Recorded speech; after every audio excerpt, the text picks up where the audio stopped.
हंगामा, प्रदर्शन और आगजनी। ये तस्वीरें भारत के उस इलाके से सामने आई है जिसे सबसे शांत माना जाता था।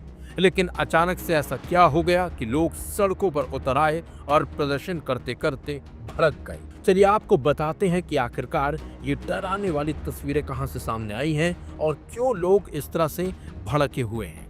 तो आपको बता दें, तस्वीरें केंद्र शासित प्रदेश लद्दाख की है, जहां केंद्र शासित प्रदेश लद्दाख को पूर्ण राज्य का दर्जा दिए जाने और संविधान की 6ठी अनुसूची में शामिल किए जाने की मांग को लेकर पर्यावरणविद सोनम वांगचुक भूख हड़ताल पर हैं। दरअसल बुधवार को सोनम वांगचुक के समर्थन में बड़ी संख्या में छात्र सड़कों पर उतर आए। इसी बीच प्रदर्शनकारियों की पुलिस से झड़प हो गई, पुलिस पर पथराव किया गया, सीआरपीएफ की गाड़ी तक फूंक दी गई। इस दौरान प्रदर्शनकारी बीजेपी के दफ्तर के बाहर भी प्रदर्शन करने लगे और देखते ही देखते भड़क गए।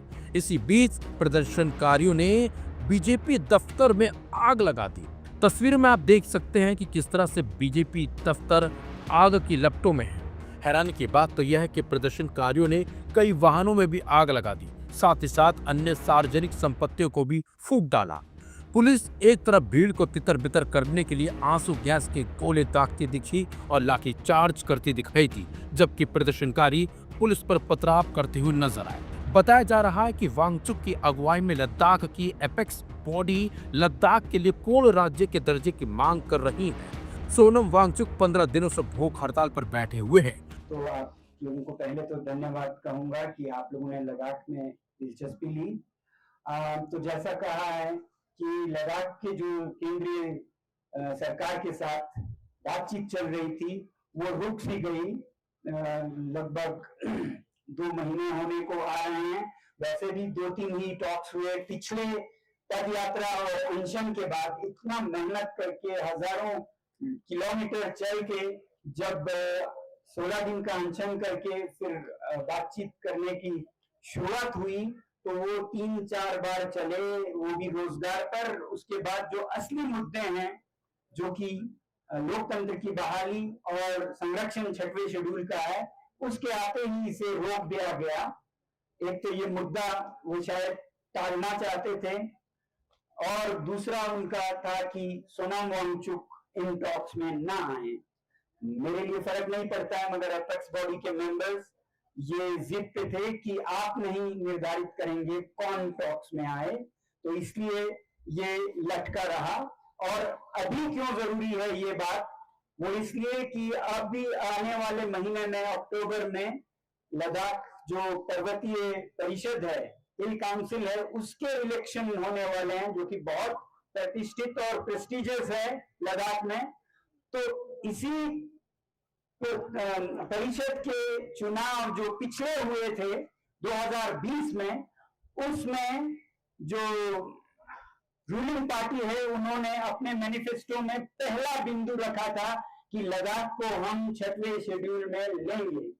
उन्होंने 2019 में भी रखा था, मगर एलएचडीसी के इलेक्शन में नंबर 1 पे रखा था। अब दूसरा इलेक्शन आ गया तो एक वक्त आ गया है लोगों को अपने चेक को कैश करने का। अब वादा पूरा कीजिए तब जाइएगा अगले चुनाव में। तो इसलिए अभी ये गहमा गहमी बढ़ती जा रही है कि ये बातचीत जो हो उसमें कोई ठोस नतीजा न निकले, इसलिए सोनम वांगचुक को न लाया जाए। बुधवार को लद्दाख बंद के बीच बड़ी संख्या में लोग लेह में इकट्ठा हुए। फिलहाल स्थिति कंट्रोल में अब बताई जा रही है। आपको बता दें, वांगचुक की अगुवाई में छात्रों की 4 मांगे हैं। वो है लद्दाख को पूर्ण राज्य का दर्जा दिया जाए, लद्दाख को संविधान की 6ठी अनुसूची में शामिल किया जाए, लद्दाख में 2 लोकसभा सीटों की मांग की गई है, लद्दाख की जनजातियों को आदिवासी का दर्जा दिया जाए। बता दें आपको, 5 अगस्त 2019 को आर्टिकल 370 हटने के बाद जम्मू कश्मीर को 2 हिस्सों में बांट दिया गया था। जम्मू कश्मीर एक अलग केंद्र शासित प्रदेश बना, जबकि लेह और करगिल को मिलाकर लद्दाख अलग केंद्र शासित प्रदेश बनाया गया था। अब इसी लद्दाख को पूर्ण राज्य का दर्जा दिए जाने की मांग उठने लगी है। लेकिन जिस तरह से बुधवार को लद्दाख में प्रदर्शन हुए, जिस तरह से छात्रों ने सड़कों को जाम करके अपनी मांगों को लेकर नारेबाजी और प्रदर्शन किया, वो हकीकत में एक गंभीर मामला है। अगर सरकार ने समय रहते इन सब पर नकेल नहीं कसी और संज्ञान नहीं लिया तो लद्दाख में हालात काफी ज्यादा खराब और बिगड़ सकते हैं। ऐसे में सरकार को जल्द से जल्द कोई बड़ा कदम उठाना होगा, नहीं तो शांत लद्दाख की वादी इन प्रदर्शनकारियों की भेंट चढ़ सकती है।